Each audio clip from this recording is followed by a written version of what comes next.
We've all heard the story, right? To win in business, you gotta be ruthless. But what if that's just totally wrong? Today, we're gonna dig into some really surprising math that shows how being a kind founder could actually be the smartest way to the top. Oh, yeah, you know exactly who I'm talking about. That cigar smoking, table thumping guy from the movies. The executive who just squeezes every single penny out of every deal. It's such a powerful stereotype, and honestly, it's kind of shaped how we all think about what a successful business leader is supposed to look like. But here's the real question. Is that whole aggressive, take no prisoners attitude really what it takes to build a startup from scratch? To build something huge? Or, is there another way? That's exactly what we're gonna get into. And look, this isn't just some abstract idea. This comes from a real founder who was literally worried that he was just too nice, that he was too soft-hearted and gave away too much for free. He actually thought he needed, and this is a quote, a little dose of sociopathness to make it. And that's a fear I think a lot of us can relate to, especially if you're trying to build something you care about. Okay, but this is where things get really, really cool.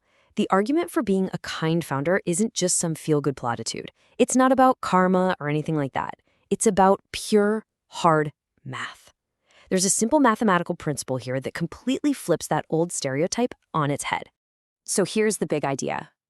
For a startup, success isn't really about how much money you can squeeze out of each user right now. It's all about the shape of your growth curve, how fast you're growing. So yeah, being less greedy might mean you make less cash up front, but, and this is the key, as long as you're growing at that same powerful rate, you're on the exact same rocket ship to the moon. All right, to make this super clear, let's set up a little scenario, a tale of two founders, if you will. We're going to pit our classic, rapacious, greedy founder against a kind one, and just see what happens to their businesses over time. Okay, so here's the setup. We've got founder A, the rapacious one, who's extracting every single possible penny from his users. Then there's founder B, the kind one, who only takes half as much. Now, the most important part. Let's just say for now that they both start with the exact same weekly growth rate, 5%. Fast forward 2 years and, well, the results look pretty much like you'd expect.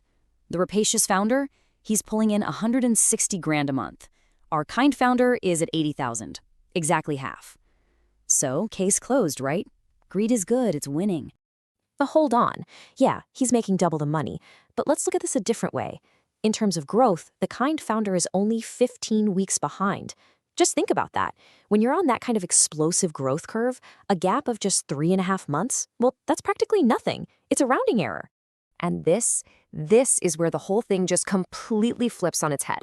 Because what if being kind isn't just a handicap? What if being generous and building a product people genuinely love and creating happy users who tell all their friends, what if that actually gives you a slightly higher growth rate?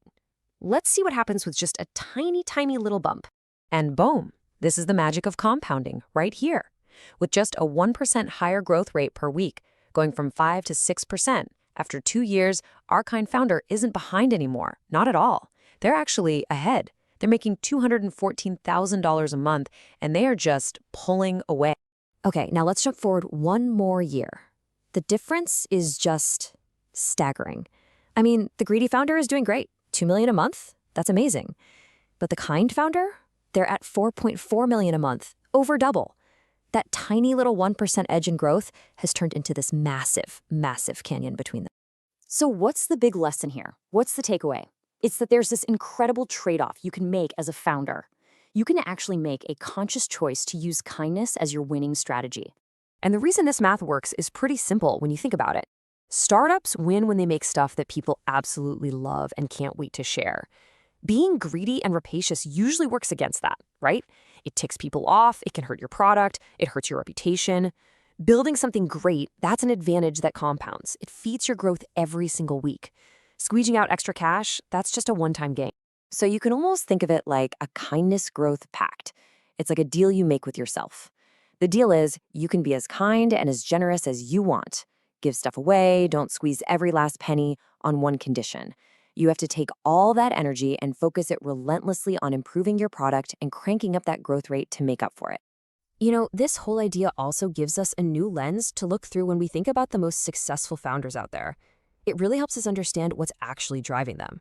Because here's the secret weapon, the thing that so many people miss. The most successful founders, they aren't really driven by the money. It sounds crazy, but if they were, they probably wouldn't have ended up building these huge, game-changing companies. And the proof is right there if you look for it. Pretty much every single fast-growing startup gets tons of offers to be acquired along the way. If a founder's only goal was to get rich quick, they just take one of those early offers and sail off into the sunset. The ones who don't, what's driving them? It's the project itself. It's the obsession with building something amazing and seeing just how big it can get. So that really leaves all of us with one last really important question. When you look at your own work, whatever it is you're building, what are you optimizing for? Are you trying to extract as much value as you can right now? Or are you playing the long game, relentlessly focusing on growth? The math? Well, it seems to point to a pretty clear answer.